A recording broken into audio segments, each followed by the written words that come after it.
کے بعد تیسری چیز جو ہے وہ اللہ تبارک و تعالیٰ کا عشق بھی ہو، اللہ تبارک و تعالیٰ سے محبت بھی ہو۔ دیکھیں عالم بتایا گیا کہ شیطان تھا، تو صرف شیطان نہیں تھا، مطلب شیطان ہی صرف عالم نہیں تھا، اسی طرح حامان اور قارون کے بارے میں آتا ہے بہت بڑے عالم بھی تھے اور عامل بھی تھے۔ شیطان کے معاملے میں نے بتایا کہ علم تھا لیکن عمل نہیں تھا، تو پھر کیا ہو گیا؟ غرق ہو گیا۔ لیکن قارون کے اندر علم بھی تھا، عمل بھی تھا، عمل اتنے ایسے اعلیٰ درجے کا تھا کہ اس کو بنی اسرائیل کا زاہد کہا جاتا تھا، کہ زاہد بنی اسرائیل۔ زاہد کس کو کہتے ہیں؟ دنیا چھوڑ دینے والا، ترک کر دینے والا۔ اتنا بڑا زاہد تھا، اتنا بڑا عابد تھا کہ اس کی عبادت کو دیکھ کر شیطان متاثر ہو گیا، کہا کہ یار یہ اتنا بڑا زاہد اور عابد ہے، اگر یہ اسی طرح عبادتیں کرتا رہا تو جنت پکی ہے، اسی طرح عمل کرتا رہا تو جنت پکی ہے۔ تو یہ نہ سوچ لینا کہ ایک بندہ عالم بھی ہے، پھر مطلب کوئی نہ کچھ اس کو دین کی معلومات بھی ہو، پھر عمل بھی کر رہا ہے اور نمازیں بھی پڑھ رہا ہے، روزے بھی رکھ رہا ہے، تمام عمل کر رہا ہے، لیکن ساتھ ساتھ جو ہے اس کے دل کے اندر جو ہے محبت نہیں ہے، اس کے دل کے اندر محبت نہیں ہے۔ تو عمل ہونے کے باوجود بھی قارون کے ساتھ کیا ہوا وہ آپ سب کو پتہ ہے، آپ سب کو پتہ ہے۔ محبت ہوگی تو کیا ہوگا کہ جب محبت ہوگی دل کے اندر اللہ تبارک و تعالیٰ کی، تو یہ بات آئے گی ذہن میں، الخلق عیال اللہ، کہ مخلوق جو ہے وہ اللہ کی عیال اور اللہ کا کنبہ ہے۔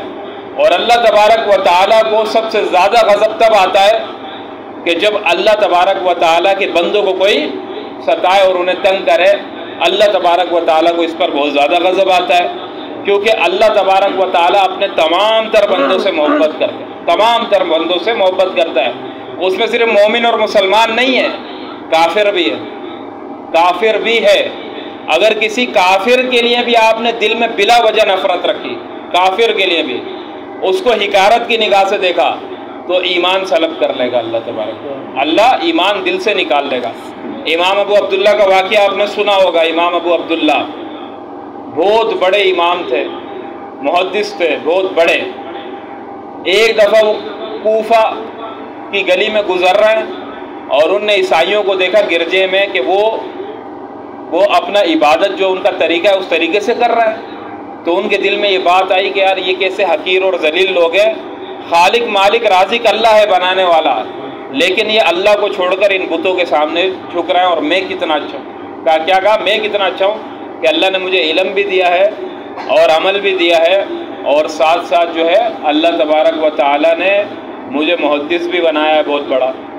اتنی سی بات اللہ تبارک و تعالیٰ کو اتنی ناپسند آئی کہ اللہ تبارک و تعالیٰ نے ایمان سلب کر لیا، اور وہی عیسائی بن گئے، عیسائی بن گئے، ایمان چھوڑ کے عیسائیت پہ چلے گئے۔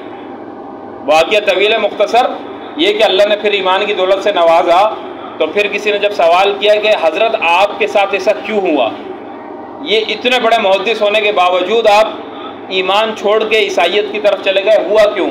کہا مجھے اور کچھ نہیں سمجھ آتا، صرف ایک بات سمجھ آتی ہے، ایک دفعہ گلی سے گزر رہا تھا، میں نے عیسائیوں کو دیکھ لیا اور ان کو میں نے دل میں میرے خیال آ گیا، زبان سے نہیں کہا، دل میں آیا کہ یہ کتنے حقیر لوگ ہیں، کتنے ذلیل لوگ ہیں کہ اللہ کو چھوڑ کر ان بتوں کی پوجا کر رہے ہیں۔ لگتا ہے اللہ کو وہ بات ناپسند آئی اور اللہ تبارک و تعالیٰ نے مجھ سے ایمان کھینچ لیا۔ تو کتنے بڑے خطرے کی بات ہے، کتنے بڑے خطرے کی بات ہے کہ اگر ہم دل میں کسی کے لیے نفرت رکھیں، ہم دل میں کسی کے لیے بغض رکھیں اور بلا وجہ رکھیں، تو اللہ تبارک و تعالیٰ نتیجہ جو ہے وہ ایمان والا آخر میں نہیں کرے گا، بلکہ ایمان سلب کر لے گا۔